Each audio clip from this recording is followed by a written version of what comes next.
মর্মান্তিকর ঘটনা হয়ে যায়, যে ঘটনাকে লক্ষ্য রেখে কিছু পরিবারের ক্ষয়ক্ষতি আমরা জানতে পারলাম, দেখলাম, এবং একটা উত্তপ্ত অবস্থাকে শান্ত করার জন্য আমাদের শামসেরগঞ্জ বিধায়ককে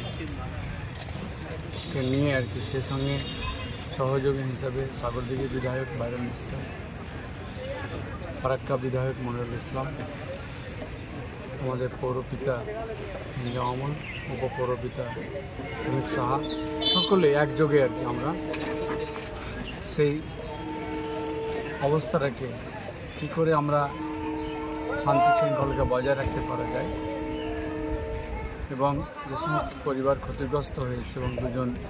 প্রাণও হারিয়েছে তাদের পাশে দাঁড়ানো যায়, সেই কাজটা আমাদের বাই ফোন আমাদের মুখ্যমন্ত্রী আমাকে, আমাদের বিধায়ক আমিরুল ইসলামকে তিনি প্রথম থেকে জানিয়ে আসছিলেন এবং তিনি আসারও কথা আমাদের জানিয়েছিলেন। কাজে সেই দিনটাকে লক্ষ্য রেখে তিনি আজকে শামসেরগঞ্জ ধুলিয়ানের সফর আর কি, এবং শামসেরগঞ্জবাসী আজকে খুব খুশি যে যেভাবে আমাদের রাজ্য প্রশাসন, জেলা প্রশাসন, মানে সে পুলিশ প্রশাসনই হোক, সিভিল প্রশাসনই হোক, জাফরাবাদ, রানীপুর, পালপাড়া, দাসপাড়া, সাহাপাড়া, বেদবোনা, হিজলতলা, যেখানে যা যা ক্ষতি হয়েছে সব জায়গাতে যেভাবে একযোগে উদ্যোগ নিয়ে যেভাবে মানুষের পাশে দাঁড়িয়েছে আর কি, সেই কাজটা সবটা কিন্তু আমাদের মানবিক মাননীয় মুখ্যমন্ত্রী মমতা ব্যানার্জির নির্দেশ করবেন। এবং আজকে তিনি আসার পরে তিনি যে কথা দিয়েছিলেন যে আসবো এবং ক্ষতিগ্রস্ত পরিবারকে যিনি একটা অনুদান দেবেন আর কি, সেটা তিনি নিজ হাতে আরম্ভ করে দেবেন।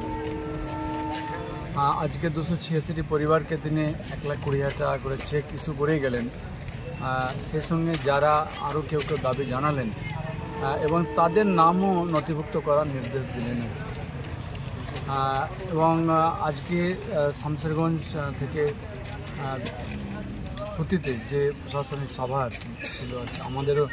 দুজনের যাওয়ার কথা, কিন্তু আমাদেরকে দায়িত্ব দিলেন যে শামসেরগঞ্জে এই চেকগুলো প্রপারলি যেন ডিস্ট্রিবিউশন হয়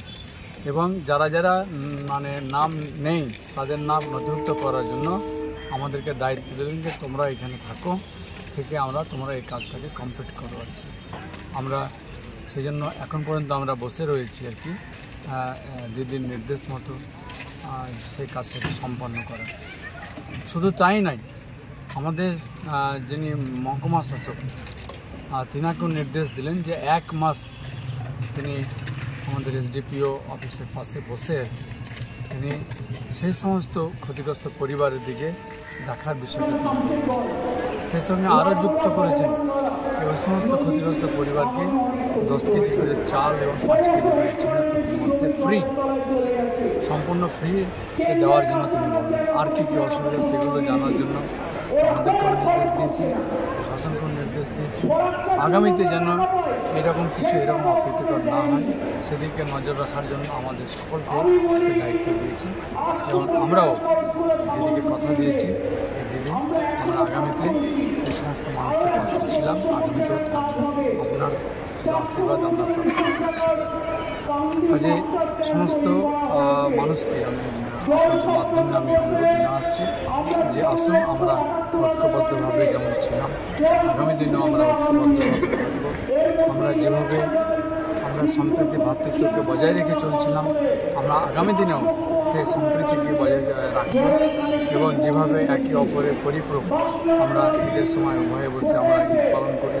আমরা পুজোর সময় আমরা উভয়কে নিয়ে আমরা পুজোর আনন্দ উৎসব করি। এটাই হচ্ছে আমাদের শামসেরগঞ্জ ধুলিয়ানের সংস্কৃতি কালচার, সেই জায়গায় আমরা অবস্থান। সেই সঙ্গে আমি একটা কথা আপনাদের মাধ্যমে আরও আমাদের এলাকাবাসী সমস্ত অভিভাবকদের উদ্দেশ্যে আমার বলার যে আমাদের পরবর্তী প্রজন্ম যারা আছে তাদের দিকে একটু নজর রাখে, তারা যেন কোনো আবেগে ভেসে না যায়, তারা যেন সুশৃঙ্খল থাকে, তারা যেন পড়ালেখার প্রতি যেন মনোযোগী হয় এবং তার ঠিকমতো হচ্ছে কিনা সেই বিষয়ে নজর রাখার জন্য আমি সমস্ত অভিভাবকদের প্রতি আমি অনুরোধ রাখছি। যাই হোক, আজকে এই শামসেরগঞ্জবাসী যারা বিশেষ করে যারা ক্ষতিগ্রস্ত পরিবার, হিজলতলা থেকে অনেকে এসেছিলেন। সেই মন্দিরে যে সমস্ত দোকান দেখলাম তাদেরও বেশ কিছু চেক কয়েকজনের নাম দেখলাম যে তারা আসেনি, কালকে আসেন, তো এতে আমরা সকলে খুশি হয়েছে। এটি আমাদের বড় আমাদের